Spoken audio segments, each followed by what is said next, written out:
everyone, and welcome to Breaking Character LARP. My name is Roy, and today I'd like to talk to you about a little project that I've been working on. There's a LARP that I've been excited to go to recently. It's called A Fistful of Carbon. It's going to be a Wild West, pulpy science fiction kind of thing. Almost like Trigun or you know, the original idea of Star Wars, a Western in space. And that just speaks to me on so many different levels. So I've been really excited about trying to build a costume for this. Now I have a whole bunch of Wild West gear, as you've probably seen from my other videos, but I don't have a lot of science fiction gear. So I wanted to kind of think about, you know, what do I want to see in a science fiction character? What do I want to see that my character have, or some unique prop that I could bring to this game that I can't bring to my normal Wild West games, or my pirate games, or my fantasy games? I started thinking through a lot of tropes that I like in sci-fi. You know, I've been thinking about Han Solo, I've been thinking of Dash Rengar, I've been thinking... Dash Rengar? Dash Dengar? I've been thinking of a lot of like scum and villainy type of characters to play at this game. And one of the aesthetic features I really like from sci-fi is the idea of the robotic arm. I just think it's so cool. Whether it's like a power fist, whether it's an enhanced arm, whether the entire arm is robotic, I just really dig when characters have a robotic arm. I don't know what it's about. I don't know, it's the cybernetic in me that, you know, I want to see metahumans, I want to see transhumans, but that was one of the features I wanted to incorporate to my character. I want to have a robotic arm. And since I'm working on this robotic arm, I kind of wanted to look at some materials that I'm not used to usually working with. So that's why I created this guy right here. As you can see, it's less robotic arm and more arm brace. And I think I kind of wanted that more than an entire sleeve. This was the first time working with these kind of materials. It's made of a couple different materials, but mainly it's made out of EVA foam. This is what a lot of your cosplayers will use. And it's actually very inexpensive. I bought this at Michael's, Joann Fabrics, any kind of hobby store, and I was also able to buy a big sheet of it from Amazon for pretty cheap. So even if this isn't my personal perfect model that I wanted to come up with, I think it's a good test. One of the reasons I wanted to make this video, because obviously it's not done yet. I still want to put some paint on it, and there's a lot of things that I want to fix on it. I don't like a lot of details that I just kind of slapdash together. But I wanted to show this as a work in progress. Just like with Warhammer, just like with making models, a lot of people get really intimidated when they're trying to share the work they're creating. Whether they're painting, whether they're building terrain, people get really nervous about sharing their work or sharing their failures. And that's kind of why I wanted to make this little video. I tried to make a robotic arm brace, and I ran into a lot of issues with it. And maybe me going through that can kind of share with you some tips and tricks on what to do or what not to do when working with EVA foam, and this brown stuff here is Warbler. It is a type of plastic that when heated up it becomes moldable, and it becomes almost like a Play-Doh. It becomes very moldable. And so that's how I was able to kind of wrap it around pieces. And I did that because I wanted to give it some more strength. I was concerned about just using this glue. This is Weldwood contact cement. That's all I've been using to keep the foam pieces together. And I kind of wanted something a little bit more. I wanted something more strong. So I figured wrapping parts in Warbler, areas that I know are going to be some trouble parts, give me some more strength. And also kind of look like a metal band, almost like on a piece of leather. Have you ever seen Mad Max the Road Warrior? He has a leg brace, and that's kind of what I was going for with this, but except for an arm brace. I swear, this is a stolen design from a Fallout 3 video game. So let's get this thing on so you can see what it's all about. I do have Velcro bits to help get in and out of it. So I actually have Velcro running the entire length on one side, so it could all open up. But I've been finding that I can also just squeeze my arm through it pretty easily. And then it fits on pretty well. So you can probably already see some issues with it, and it's sliding down a bit. So I took this off of a piece of, I guess, hockey armor, lacrosse armor, I'm not sure. I found it at the thrift store.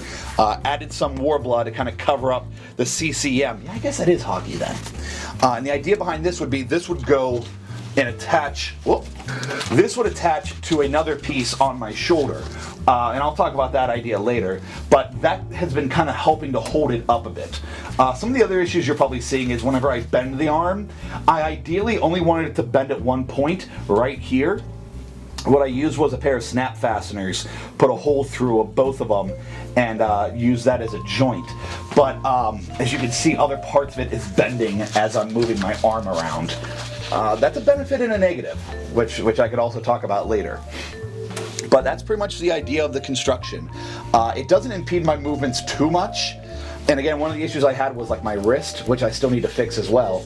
But I have been able to shoot Nerf guns using this, because that's the character I'll be using. I'll be using Nerf guns, or, you know, wielding a sword. I'm a right-handed guy. So I don't intend this to be that impeding, but I also want it to be pretty pronounced. I guess I could talk about some of the issues I have so far with this arm. The first one is it keeps sliding, and it's actually impeding this hand. I know that I want to trim these off at some point, but I've just kind of been waiting for that. I think I actually want to move the entire wrist piece down further, so I'm gonna have to chop pieces of this off and move it down, because right now, you know, this part should be bending at my elbow, and ideally it does that, but then sometimes it all slides down, and then you'll see all of this start bending. So I guess I wanted to use this material for two reasons. I could use metal. I do have that ability. I have, you know, leather working skills in a way, but I didn't want a piece of heavy metal junk on my arm for safety. This is going to be at a LARP. This is going to be at a LARP in the woods, fighting at night, fighting in a tavern, fighting in places, you know, that there may be valuable objects like glass windows or door frames. And the last thing I want to do is to walk around with a piece of metal that might whack into somebody and hurt them. So I wanted to use this material. As you can see, it's very bendy. So I'm not going to hurt myself. I'm not going to get into a position where my arm's going to lock in and go, and lose my arm or something. And I'm also not going to get into a position where I'm going to be able to hit a person and wound them and hurt them. Again, I'm a right-handed guy, so I'm always going to be fighting with my right hand. But again, I'm always about safety. I'm so much into safety that I don't bring glass objects unless they're staying in the tavern. I've been obsessing over getting plastic bottles for everything, just because I don't want glass breaking and people getting hurt. So the reason I went mainly with this EVA foam, and you can see I'm already trying to fix it and adjust it. The reason I went with this foam was I wanted it to be as safe as possible. I didn't want to hurt anybody. I didn't want to whack into anybody. The Warbler, you know, it gets a little rock solid, it gets a little hard, but I don't think anyone's going to be running into this part right here. And of course, I do have metal in the snaps. I don't think anyone's going to run into that either. My next step is then I have to paint this, and I have a thing called Plasti Dip here, which I haven't used before. It either comes like in a paint can or a spray can, and I don't know what it's going to do to the Warbler, and I do have some metal pieces on here that I have to keep an eye out for, so whenever I spray paint it, I do want to cover those pieces up, especially the metal pieces. I want those to be shiny and chrome. I want those to be shiny so people can see those, that there's actual metal pieces on this. As for color, I'm thinking maybe like a hot rod red. I just really love red. I just really love that cherry apple red hot rod of a beautiful car driving down the highway. I just think that'll look really nice on this arm. Let's get this thing off, because I want to talk a little bit further about some other things. I mean, it does hold up pretty well, surprisingly.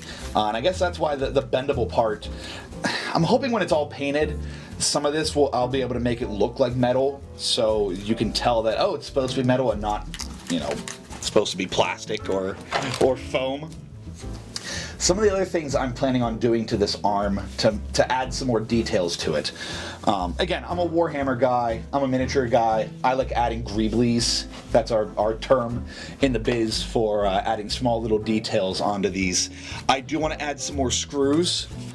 As you'll be able to see on some of the beauty shots, I've been putting screws in to make it look like the Warbler is actually attaching itself to the pieces of metal. But I also have some other objects. That I want to attach onto it as well. This is a cable tie. So this was what you would use when you want to have multiple cables running, and then you just wrap this around it and it becomes like one big cable. It's really flexible. It has this beautiful weave to it. It's moving, it's mobile. It'll look pretty good, and my idea is to have this like running along the arm as well. Maybe this is like a hydraulic pump that's being used in there. Maybe it's fluid going through there. I also have some wire. This is wire that I've used before for other projects. It's old cable. It's an old telephone line cable. Thinking of just either using it just blue like this alongside our cable, or maybe undoing parts of it and having some other pieces kind of flinging out. So again, looks like there's metal and electricity running through these. I also have these from a previous project. It is Christmas lights that's just running off of AA batteries. And I've had a few ideas on how I want to incorporate these. Originally I wanted to just like have them poking through at various parts, but I figured that it wouldn't look well. Then I had this like vinyl pipe that we've used in some of our videos. This was the pipe that we used for our blood spray video a year or so ago. And my idea was that I was going to shove these lights through it and then make this cable look like a different color. And I don't know if that comes out too well. Or my other idea was to shove it down, you know, this cable here. So that way it's protected, it's not, you know, sticking out. But again, I mean, unless you're really... I was going to turn the lights off, that'd be a bad idea. Unless you're, you know, it's pitch dark, it's going to be really hard to see that. So I'm not sure how I want to incorporate this either. I do have some other colors as well, but I figured green would be a good science fiction color. You know, yellow, everybody's got yellow lanterns, everybody has yellow flashlights, but green, I figured that'd be an interesting color. Plus, if I'm being honest, I think Luke Skywalker wielding the green lightsaber looks way cooler than the blue lightsaber. Sorry, not sorry. I never wanted this to become a how-to video. This was more of a, hey, look what I'm doing kind of a video with a few steps of what I'm doing and how I'm doing it. There are way better reviews out there. There's way better how-tos than me on how to work with this material. But again, I just wanted to show you guys what I'm up to. This is Breaking Character LARP. Thank you very much for watching. As you can see over here, I have all of my social media accounts. Please follow me as I continue to build props, as we continue to work on wargaming terrain and all that kind of jazz. And of course, like, comment, and subscribe in this video. I know everybody always says that, but you know, liking and commenting does help the YouTube algorithm. And these videos are really fun to make, so I kind of want to, you know, help get a bigger audience so people can see the things that we're doing. Thank you very much. Have a great day.